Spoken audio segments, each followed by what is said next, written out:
chapter 17 verses 12 to 18. So yet the children of Manasseh could not drive out the inhabitants of those cities, but the Canaanites were determined to dwell in that land. And it happened, when the children of Israel grew strong, that they put the Canaanites to forced labor, but did not utterly drive them out. Then the children of Joseph spoke to Joshua, saying, Why have you given us only one lot and one share to inherit, since we are a great people, inasmuch as the Lord has blessed us until now? So Joshua answered them, If you are a great people, then go up to the forest country and clear a place for yourself there in the land of the Perizzites and the giants, since the mountains of Ephraim are too confined for you. But the children of Joseph said, The mountain country is not enough for us, and all the Canaanites who dwell in the land of the valley have chariots of iron, both those who are of Beth-shean and its towns, and those who are of the valley of Jezreel. And Joshua spoke to the house of Joseph, to Ephraim and Manasseh, saying, You are a great people and have great power. You shall not have only one lot, but the mountain country shall be yours. Although it is wooded, you shall cut it down, and its farthest extent shall be yours, for you shall drive out the Canaanites, though they have iron chariots and are strong. God bless the reading of His word. So, diri no sa Joshua no is i-command sila ni Lord, si Manasseh is murag nagkuhan sa iyahang kuan ba nga kaning mga siya lain na lot bitaw kay grabe na nila ka crowded dito ang lugar. So si Manasseh is ni-approach siya kang Joshua nga, Joshua, pwede pa ko na mo tagay og another lot kay grabe na namo ka crowded na pa si Ephraim, na pa kami niya, na pa yung mga Canaanites. So ingon si Joshua sa iyaha nga na-command si Lord sa inyo ha nga inyong i-drive out ang mga Canaanites, kanang totally i-drive out yun ninyo pahawaon diya ka lugar kay inyo ha man yung inheritance, pero ipag-share man nimo sila ato ni daghan ng mga Canaanites, daghan ang kuan tribe ni Manasseh, daghan po ang tribe ni Ephraim. So in Joshua 17:12 to 18 of the Lord revealed to us na itulo ka problema diri nga story no, diri nga event of the children of Manasseh that caused them to not to live their lives according to the maximum living God has planned for them. So ang plano dito sa Ginoo sa ila is ilaha dito nga lugar, pero nakishare sa ila ang mga Canaanites at ang tribe ng Ephraim. So ang first problem na siya tulo ka problema. The first problem is partial possession. So kung ang giingon magud sa Ginoo is full possession, ang giingon niya sa tribe ni Manasseh is inyuha na, dapat inyo na i-claim. Pero ang gibuhat sa tribe ni Manasseh is partial ang ilang i-possess kaning sige lang kanang kita usahay kita na ingnan ta ni Lord nga mag-conquer mo da nga lugar.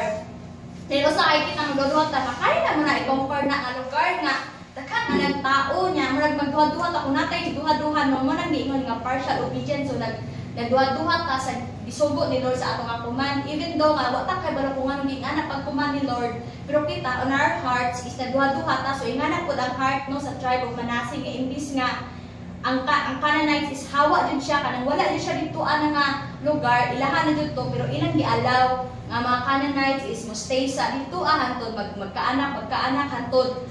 Kay sa kadaghan naman kayon sa tribe ni Manasseh no, tapos ang Canaanites is mas daghan naman sila kaysa sa Canaanites. So, ilan na lang gihimo nga slave ang mga Canaanites, kaya forced labor na lang nila sa ilaha, pero wa pa gyapon nila gipahawa. So naapa gihapoy possession ang kaning Canaanites dito nga lugar imbis nga ilaha dito. So ingana pud ano, once we conquer that land, dili jud nato i-allow nga kung mag-conquer ta, for example sa San Vicente or bisan asa pa nga lugar no baan, dapat dili nato i-allow nga napagapon sa partial possession ang enemy anak nga lugar, kung dili i-full jud nato possession nga ay kani nga lugar i-claim jud nila nga para ni sa Ginoo. So mato siya ang one problem no, the partial possession. So in verse 12, the Lord commanded the tribe to completely drive out the Canaanites. However, mo rin ang problema, they did not listen to the instructions given by God.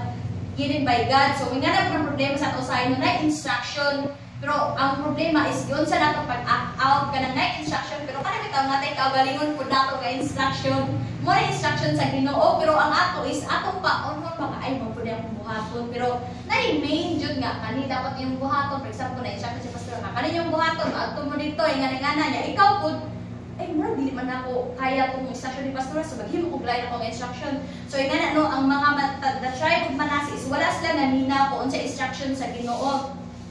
So the Lord is revealing to us that we cannot have the full blessings if we still possess these Canaanites that settle in our lives. So kita daw, dili daw nato ma-receive ang full blessing sa Ginoo kung napagapoy Canaanites sa atong kinabuhi. When we say Canaanites is, muna siya nag-symbolize sa kanang property bitaw gihapon sa enemy sa atong kinabuhi. Muna sila ang mga Canaanites, no? So kung ato gyapon ang pabayaan na nagapoy power or control ang Canaanites or Satan sa atong kinabuhi, wala jud ta, dili jud nato ma-receive ang full blessing sa Ginoo.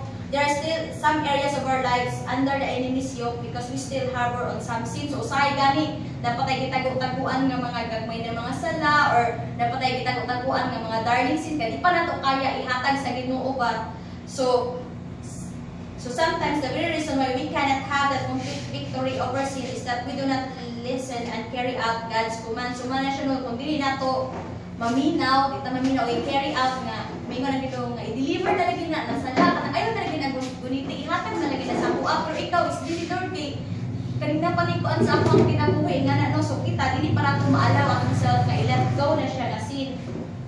When we begin to embrace those sins, kung ato siya i-embrace atong kinabuhi, isa kung sa pa daw na siya, kagamay o kadako, ang atong potential nga ihatag sa Ginoo is kanon siya sa katumasala or ma-drain siya. Imbis na kay potential no nga mabuhat, na kay dako nga mabuhat no.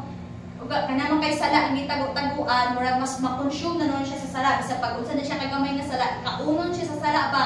Ang potential nga gihatag sa Ginoo, ang greatness nga gihatag sa Ginoo sa imuha, unya na po kay side pit nga sala nga gamay kay nga sala or kanang gitago-taguan pa nga sin, mas kaunon pa nun siya ang greatness kung sa kadako maximum nga greatness nga sa Ginoo, mas kaunon pa nun siya no, ma-drain na nun ka, kadali na nun ka ma-drain, di nga na nabis gihatagan ka sa Ginoo full jud nga greatness, pero na may sin nga nagsige quit sa imor ka na may sin nga, di sa nami sakit ako sin, di sa na ako ni-deliver nga na no, so wala na gyapon, useless na gyapon no.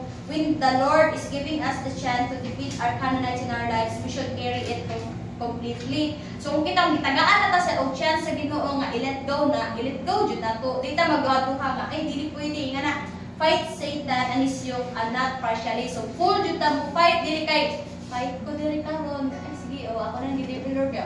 Pag ma-remind ka na, gimingaw mo ko ato, so balik na pud ka ato no. Ay balikan na pud to nimo sa dili dapat ingana no, dapat kung imo na nang gi-let go, gihatag na sa Ginoo, dili na ka pwede mo balik ana. So the second problem no sa Manasseh tribe is pride. This is verses 14 to 16. So the partial obedience of Manasseh's children developed pride. So moabot pud kanugayan no ang pride no. So mana ang nitabo pud sa tribe of Manasseh na sila pride.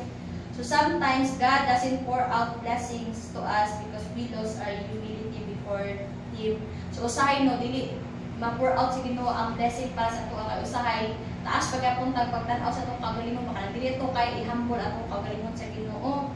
So na siya 8 signs kung unsa daw nato pagkaibalungan na himo natang prideful person. No? First is we do not listen. Kung dili daw ta mamina sa atong leader nga ay adin diri or ato dito mag-conquesta kanang ay dapat ta mag-evangelist. So ingana daw mo diri sa side na kay pride kung di ka maminaw. React negatively to correction. Kung ginakorrekta sa tong leader o ginakorrekta sa ibang tao, mag-react ka negative, dan dili mo siya daw akong positive. Kung negative dan yung kuan, so yun hinay daw na kay pride ana ito po sa imong heart. Tapos number 3 is we are sensitive, we easily get hurt. So kana bitaw, so tian ang nimo matinga pa, asa naman si tuan niya? Ay nabuod ba to sa imo? Ha? Akina naman ako siya nga pantarunga yan ang luod dayon no ingana. So dapat daw di kung ingana daw atong kuan kung ma-feel daw nato nga natay ingana, so magbantay daw ta kanila. Nagkaroon na dai pride and Lord. Number 4 is we do not submit to authorities or leaders. Kaya di kita mo submit nga dapat i-submit sa ato, basta kita gibo, kaya nga na ba or mo-obey ta nga ay kaning ingani ka kaning magtibo ka dapat ta, mag-prayer ka, ingana nang ma-attend ka mga training usahay kay magkuan magutang ay kailangan pa dito na nako no. So dapat daw kung wala daw na sa ato ang submission of obedience, na ginahingay ng nanay pride sa atong kaugalingon. Tapos we blame others for our situation. Usahay po daw kung magsige tag blame sa uban nga ikaw manggod, ingon man jud ka ingana ikaw manggod, pero it's your decision ba ya. So dapat kung ingana pud ako na tay attitude nga ingana. Nana tay tao ba kay ingana so pero nila ingana atong giuna-una no. Nana tay pride na tapos we are prayerless and kaning dili mas less na ta mag-pray ingana kung sa unang grabe ka prayerful every minute or every hour pag nangyay tabo mag-pray na dahil ka pero kanang nangyay tabo sa imo kan wala lang mo ay unsa man mag-morning prayer ta or oy kani mag-service prayer ta siya sige lang kay busy pa ko ingana no so niya man ta prayerless mas na lesson na ang sige na to pray no kanang prayer life na to. Then lastly is we are unaware so mo na yung pinaka-worst daw no nga unaware ta na pride sa atong self no. So mao na siya ang paano siya indication na siya nga nanay pride ang usa ka tao. Then the last problem no nga sa tribe Manasi nga nung kato sila kanang naglisod pud sila ba kay conquer ang dapat or i-inherit nila ang dapat para sa ilang no is the last is corrupt priorities. So nasa dapat priorities dapat focus ilang priorities pero wala man sa naguna nga kung unsa ilang priorities wala man nila ginawa nga ay mo dili gusto sa Ginoo sa akong sa among tribe pero lahi man nilang priorities.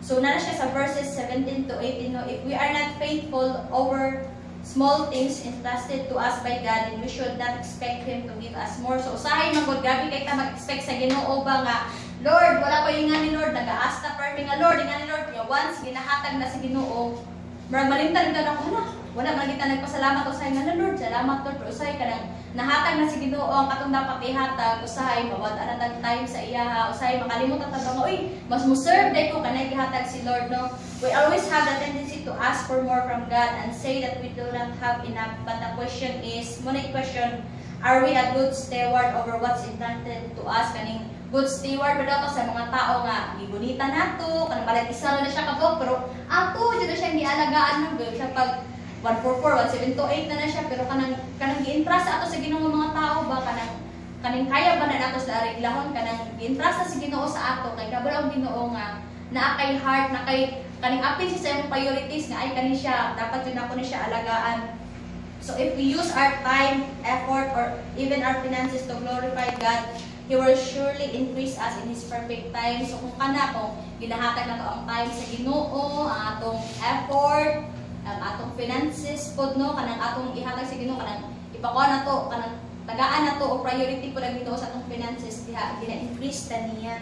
So in every problem God has a solution. Tanan problema di jud ta mo tuo nga walay solusyon ano na jud na siya solution tapos ang solution is clearing operation. Kasi paano ko sa clearing operation kaya kang gina-clear na to tanan no kanang tanan jud guys kung kinabuhi kana i-clear na to bang ay unsa man ning dili na makapag-grow sa ako so clear na to na kanang tangtangon na nato ba unsa man ning butang nga nagahinder sa ako or nagagunit sa ako nga dili ko ka-go sa Ginoo na ato i-point ba mala mo man dili nga butang nga kanang nagsigig kon sa ako ba nag-hold sa ako nga ay dili ko maka-attend simba usahay or dili ko maka-attend mentoring or usahay kana dili ko ka-attend training dili ko ka-attend prayer no so dapat una-una ako na to, remind at tong self na Lord, kani ba nga mga butang ka, makapag-grow ba ni sa ako deeper dia sa inyo ha? So we should clear out the mountains and Canaanites in our lives so that our eyes will be fixed on Jesus and before we could ask God to pour out His blessing. So dapat, tangtangon yun ang mountains of Canaanites. Muna siya no, ang kanang dili maayo ng mga butang sa atong kinabuhi. So the Lord should be our number one priority for us to live to our maximum potential. So when the Lord is giving us the chance to conquer, we should leave our backlogs and completely defeat everything God told us.